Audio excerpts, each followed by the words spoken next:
Hello. I wish I could rewind time, pause at every crossroads and whisper, you deserve a different ending. But life moves forward, unforgiving, especially during a midlife crisis, leaving behind the roads not taken, the dreams unlived, the versions of myself that never got to breathe.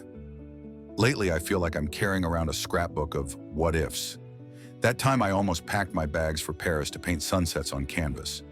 Or the night I nearly chased the stage lights instead of playing it safe. There's the me who would have thrown caution to the wind for love, and the me who just stayed put. Every one of those what ifs feels like a shadow trailing me, whispering about chances I let slip away, decisions born from fear, not from freedom. People talk about grieving when you lose someone else.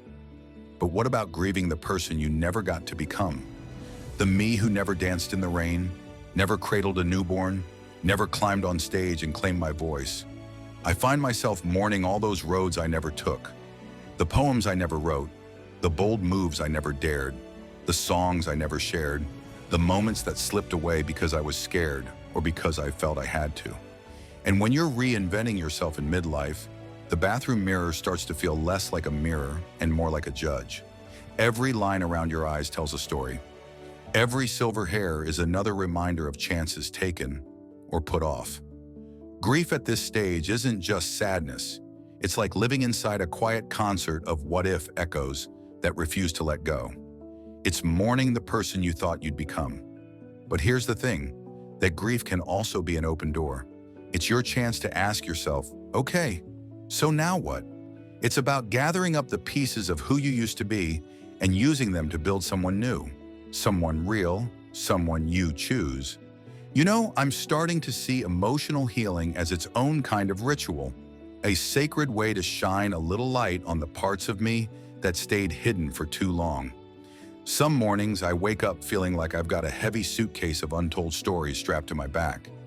But here's the truth, recovering from burnout and moving past loss isn't the finish line.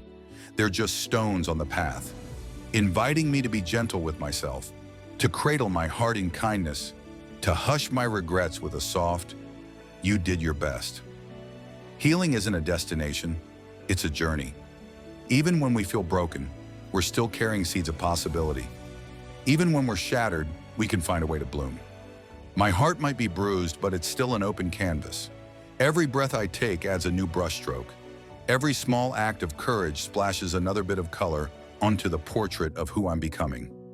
In my mind, I've built tiny altars, one for the painter I never became, one for the singer who stayed silent, one for the mother I never held, one for the lover I never dared to be.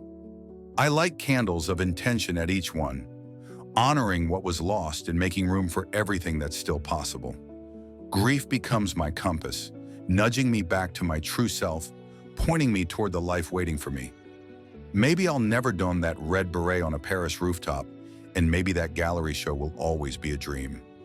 But my soul is far from done creating. My body is still mine. My voice is still mine. This moment is still mine. And yes, I'm going to learn how to dance in the rain, stumbling and laughing through every drop. And then I'll scoop up all those half-forgotten dreams and stitch them back into something whole, something real, something born from wounds and healed by grace. If you've ever carried the weight of a life you never got to live, you're not alone. Here's where it changes, right now. Imagine a place where your story matters, where every what if is honored, and every small step forward is celebrated. Join our circle of real people, all rebuilding, all healing. Hit subscribe to Raw Begin, so you never have to face the journey in silence again. Turn on notifications so you'll be first to see new stories, new rituals of recovery, new sparks of possibility, because healing doesn't happen in private, it happens together. Welcome to Raw Begin. Healing starts here. Embrace your journey,